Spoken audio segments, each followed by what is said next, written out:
Bonsoir et bienvenue à la cartographie commentée en français du mardi 18 avril. Je vous prie de m'excuser pour ne pas avoir fait la carto hier lundi, mais l'important aujourd'hui, c'est que Kirsten a parcouru plus de 29 000 milles. Il lui reste moins de 5% du parcours à faire et surtout, Kirsten, dans des conditions adverses pour elle, elle réussit à sauver son leadership une fois encore avec 5 000 d'avance sur un village Tommy. On va y revenir tout à l'heure, mais commençons par la fin de la flotte.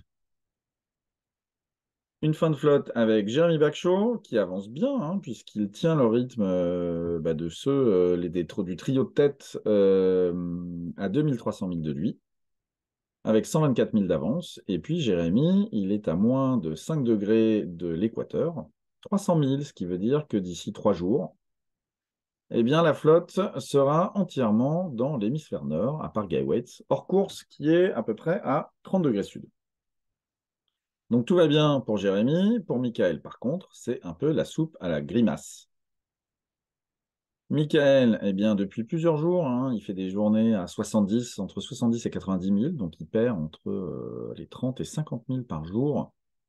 Sur ses petits camarades devant lui, la faute à une mer un petit peu désordonnée, hein, des conditions un petit peu difficiles.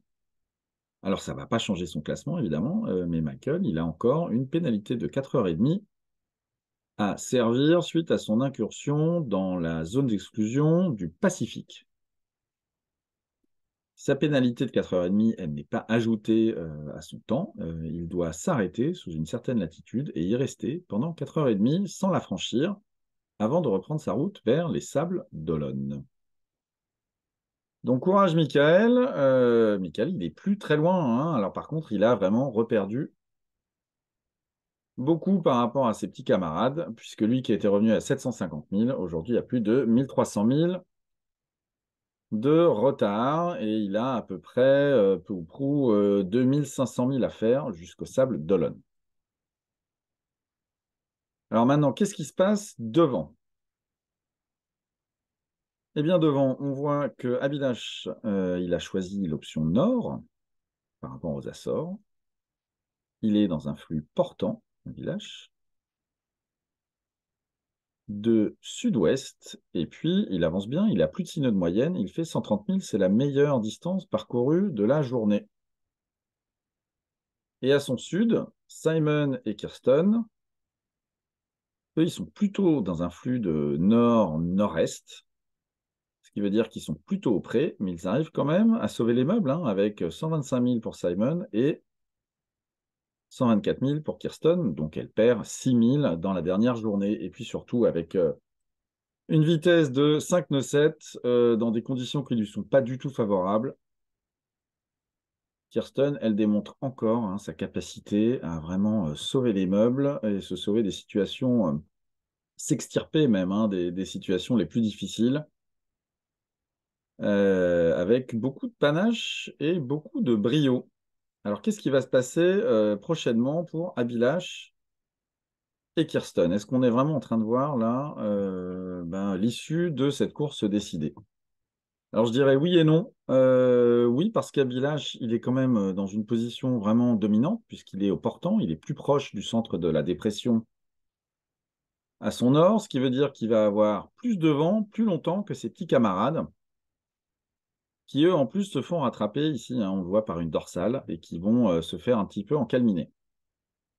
Alors Abilash, il pousse bien sur la bête, puisqu'on l'a eu à la vacation tout à l'heure, il nous a dit avoir cassé l'un de ses tangons sous Yankee Tangonais, dans un vent assez soutenu.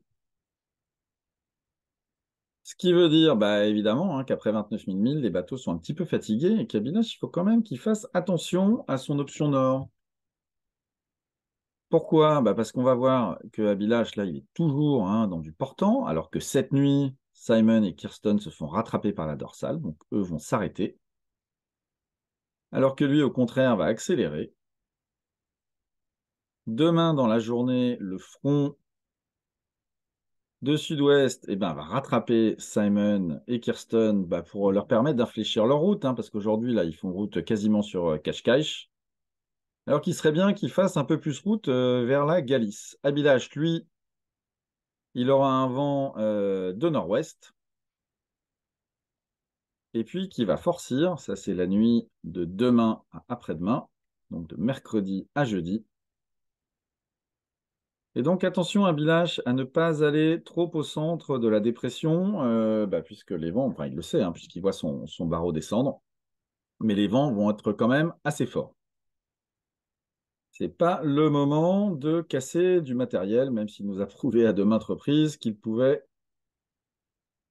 réparer à peu près n'importe quoi.